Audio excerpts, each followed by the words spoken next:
Donc nous devons faire excessivement attention. Il faut que tu te lèves. Tu dois être sérieux avec toi-même.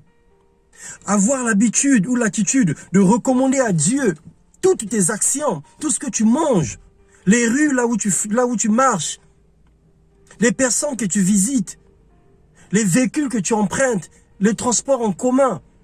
C'est ça la vie d'un chrétien. Et c'est là où il y a la puissance et le miracle. C'est là où on n'arrive pas à reconnaître quelle est la puissance et la valeur des enfants de Dieu. Nous sommes malmenés, maltraités par-ci, par-là, par le monde de ténèbres. On nous accuse de gauche et droite et nous sommes incapables d'utiliser la force et la puissance que Dieu nous a donnée. Et pourtant, il a dit que voici, je vous ai donné le pouvoir et l'autorité de marcher sur les scorpions, sur les serpents et sur toute la puissance de l'ennemi. Et il signe à la fin et rien ne pourra vous nuire. Alors, Jésus est-il un menteur? Dieu a-t-il menti dans sa parole? Pour que ces choses ne soient pas esprit et vie en nous? Alors, pourquoi alors avoir peur du vaccin? Et si on le rendait obligatoire? Là déjà, il y a le passeport vaccinal qui est sorti. Ça veut dire que si tu te retrouves à l'étranger, tu ne pourras pas aller chez toi si tu n'as pas ce passeport. Tu passeras par où? Tu traverseras 8000 km sur la mer? Ou 10 000 km sur la mer? Comment feras-tu? Es-tu sorcier pour passer d'un pays à un autre par télépathie ou je ne sais comment ça s'appelle? Et si tu es humain, si tu es chrétien, si tu as la foi comme moi, si tu as des pieds, si tu es tripartite, ça veut dire que tu as un esprit qui a une âme et qui a un corps. Et que tu as besoin de ton corps pour te déplacer d'un endroit à un autre. Ça veut dire qu'il faut que tu empruntes ces moyens de transport. Et si le passeport vaccinal est imposé dans le monde entier, comment feras-tu pour te déplacer? Comment feras-tu pour te déplacer? Il faut contourner le jeu du diable. J'appelle les chrétiens à contourner les jeux du diable. Contourner les jeux du diable avec la puissance et l'autorité que le Seigneur nous investit. Contournons son jeu. Il a pensé que les vaccins étaient là pour nous anéantir, pour détruire nous et nos familles. Mais il s'est trompé, il a menti. Parce que nous avons compris aujourd'hui que nous avons le pouvoir et l'autorité. Le Seigneur avait tout prévu avant la fondation du monde. Il avait dit, à quiconque il le recevra, à quiconque il fera de lui son Seigneur et son Dieu, il investit le pouvoir et l'autorité. Il te suffit seulement de le reconnaître, de le réclamer et de te revêtir de la puissance d'en haut, du sang de Jésus, pour pouvoir marcher tête haute. Et regarder le diable les yeux dans les yeux pour lui dire que je suis un enfant de Dieu. Aucun bévrage mortel ne me tuera. Aucun poison ne me tuera. Tant que tu n'as pas décidé volontairement d'aller prendre le poison et avaler, tout ce que l'ennemi pourra faire dans le but de te nuire n'aura point d'effet. Si le vaccin est rendu obligatoire et que c'est la condition de continuer à marcher, à prêcher l'évangile, à survivre jusqu'au retour de Jésus-Christ, alors vaccinons-nous. Vaccinons-nous et demandons la protection du Saint-Esprit. Demandons la protection de Dieu afin que ces vaccins n'aient point le pouvoir dans nos vies. Tout ce qui est de négatif, tout ce qui est de mal dans ces vaccins n'aura pas de pouvoir sur nous. Aucun enfant de Dieu ne devrait mourir avec ces vaccins. Aucun enfant de Dieu ne serait infirme après avoir été vacciné. Tout est là dans la tête. Changeons nos mentalités. Augmentons notre foi, mettons la parole de Dieu en pratique. Nous allons voir les merveilles de Dieu. Nous allons voir la puissance de Dieu. Il n'y a rien de compliqué. Et après, ça reste un choix. Après, ça reste un choix où tu as la foi de croire à la parole de Dieu, que le Seigneur a la capacité de te protéger, ou tu n'as pas la foi et que tu trembles comme une feuille et que tu es là à te cacher chez toi à la maison, mais au bout d'un certain temps, tu sortiras. Tu mourras de faim. Tu crieras au secours. Et c'est là que ça va être difficile. C'est là où tu vas être emmené à faire des choses impossibles. On te fera faire des choses que toi, tu ne voulais pas. Si ça dépendait que de moi, les chrétiens devaient être les premiers à lever leurs mains pour dire, nous sommes prêts, venez, vaccinez-nous. Ils vont faire leurs expériences. Première dose, deuxième dose, échec total. Et l'ennemi change de plan.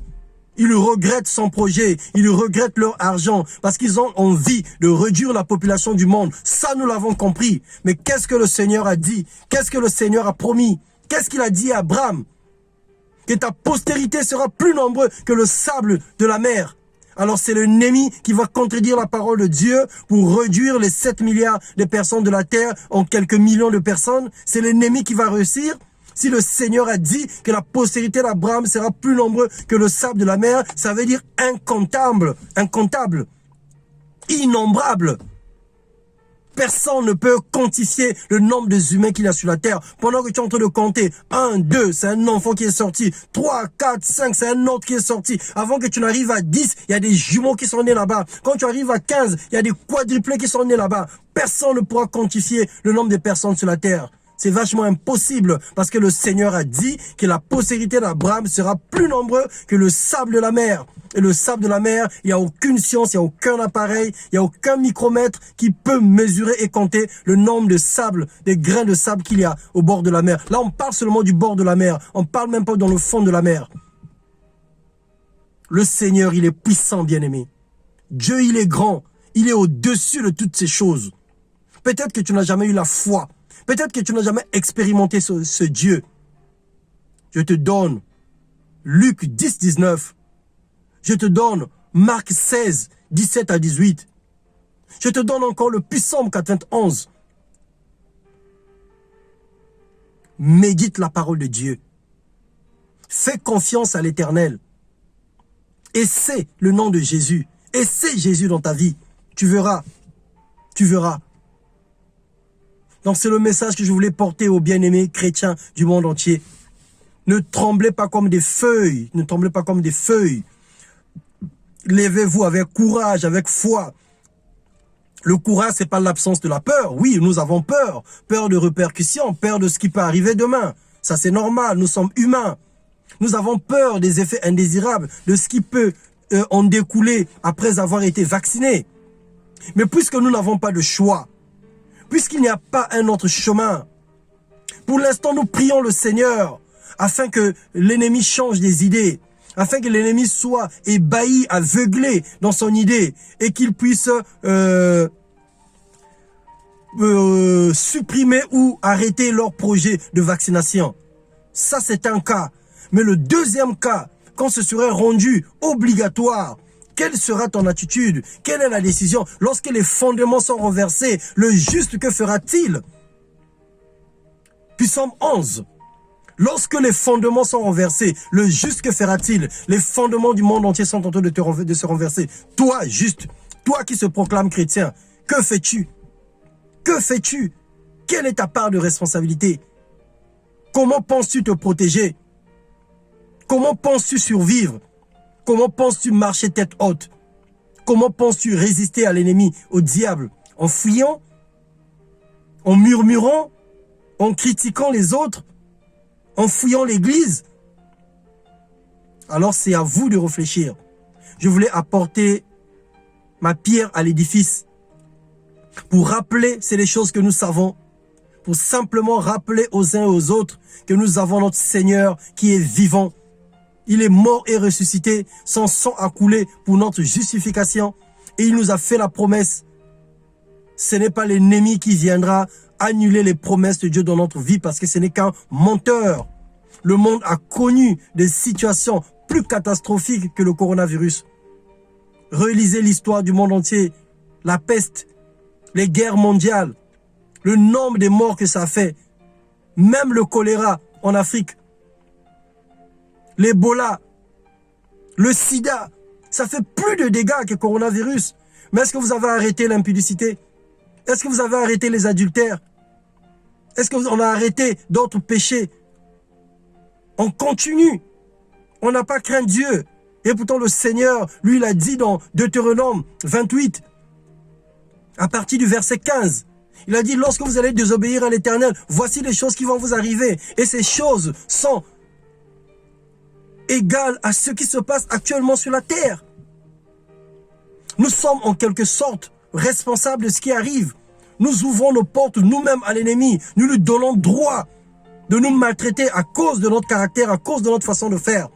Mais le Seigneur est amour. Dieu n'est pas là pour condamner qui que ce soit. Dieu n'est pas là pour punir qui que ce soit. Le moment n'est pas encore arrivé. Il te donne l'opportunité de te relever, de reprendre ton chemin, de marcher avec lui, de saisir la grâce et de continuer à œuvrer.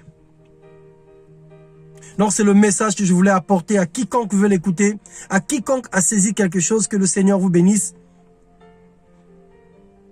C'est une décision personnelle, c'est un choix personnel et c'est mon avis par rapport à la parole de Dieu.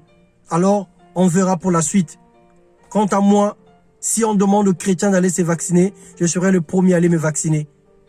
Mais ce serait que de l'eau injectée dans mon corps. Ce ne serait que de l'eau injectée dans mon corps. Parce que le Seigneur aura pris contrôle de toutes choses au-dedans de moi. Alors que le Seigneur vous bénisse. À bientôt.